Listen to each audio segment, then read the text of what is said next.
डोंबिवली ते ठाणे दरम्यान वाढत्या लोकल रेल्वे गर्दीच्या पार्श्वभूमीवर प्रवाशांना मोठा दिलासा देणारी बस सेवा अखेर सुरू झाली आहे। कल्याण डोंबिवली महानगरपालिकाच्या परिवहन विभागामार्फत प्रायोगिक तत्वावर ही सेवा सुरू करण्यात आली आहे।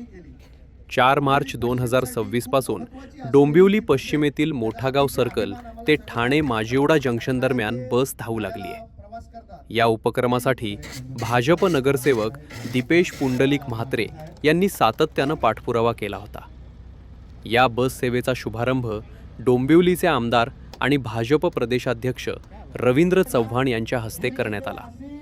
त्यांनी हिरवा झेंडा दाखवत बस ठाण्याच्या दिशेनं रवाना केली। यावेळी बोलताना त्यांनी राजकीय टोला लगावत आम्ही सर्व एकत्र आल्यानं बऱ्याच लोकांना गुदगुल्या होणार आहेत असे वक्तव्य केले। त्यांच्या या विधानानंतर उपस्थितांमध्ये हशा पिकला असून राजकीय वर्तुळात चर्चांना उधाण आले आहे। या नव्या बस सेवेच्या सुरुवातीमुळे डोंबिवली ठाणे दरम्यान प्रवास करणाऱ्या हजारो प्रवाशांना मोठा दिलासा मिळणार आहे।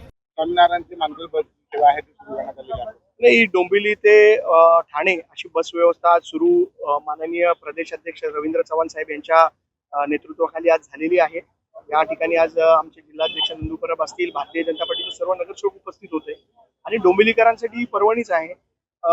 एका विद्यार्थ्याचा जो पडून मृत्यू झालेला, जो ट्रेन मधून पडून मृत्यू झाला, त्याच्यानंतर ही जी आम्ही पर्यायी व्यवस्था, परिवहनची पर्यायी व्यवस्था करण्यासाठी मागणी केली होती आणि त्याला आज कुठेतरी यश येताना दिसतंय आणि याच्यामुळे डोंबिवलीतील खूप नागरिक जे ठाण्याला प्रवास करणार आहेत त्यांना मोठ्या प्रमाणात दिलासा मिळणार आहे।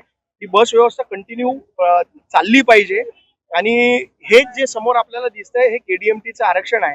लवकरच आम्ही हे आरक्षण डेव्हलप करून इथे चार्जिंग स्टेशन्स उभे करतोय, जेणेकरून इथे चार्जिंग स्टेशन्स उभे झाल्यानंतर आपण इलेक्ट्रिक बस आणि एसी बसेसची देखील सुविधा ठाण्याला जाणाऱ्या माझे जे नागरिक आहेत।